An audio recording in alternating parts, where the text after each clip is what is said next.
Serial पति ब्रह्मचारी के 29 मई के एपिसोड में कहानी अब एक ऐसे चौंकाने वाले मोड़ पर पहुंच चुकी है जिसने पूरे परिवार को हिलाकर रख दिया है।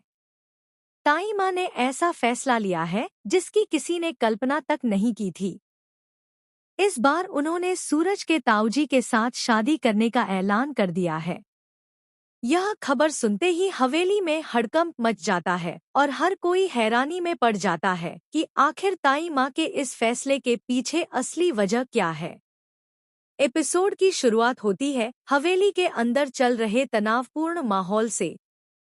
पिछले कुछ दिनों से ताई माँ का व्यवहार लगातार बदलता नजर आ रहा होता है। कभी वह परिवार को जोड़ने की बातें करती हैं, तो कभी उनके फैसले सभी को चौंका देते हैं।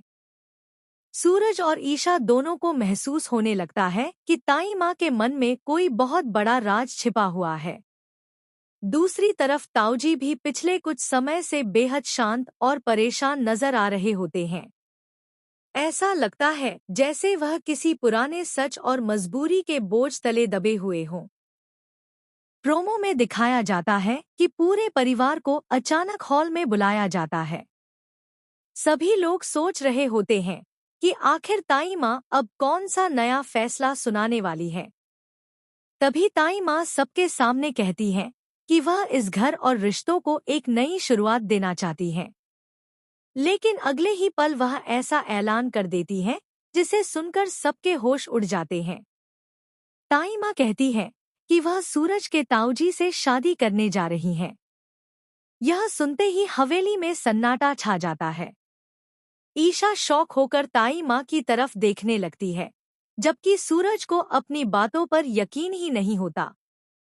परिवार के बाकी सदस्य भी एक दूसरे का चेहरा देखने लगते हैं। कहानी का सबसे बड़ा ट्विस्ट तब आता है जब ताऊजी भी इस फैसले के खिलाफ कुछ नहीं कहते। उनकी खामोशी पूरे मामले को और ज्यादा रहस्यमयी बना देती है। प्रोमो में दिखाया जाता है कि आकाश और मोनिका इस खबर से बेहद परेशान हो जाते हैं। उन्हें लगता है कि अगर ताई माँ और ताऊजी का रिश्ता जुड़ गया तो परिवार में उनकी पकड़ कमजोर हो सकती है। दूसरी तरफ ईशा को महसूस होने लगता है कि यह शादी सिर्फ रिश्ते के लिए नहीं, बल्कि किसी बड़े राज या योजना का हिस्सा हो सकती है। उसे शक होता है कि ताई माँ कुछ छिपा रही हैं। कहानी का सबसे इमोशनल पल तब आता है जब सूरज ताई माँ से पूछता है, इतने सालों बाद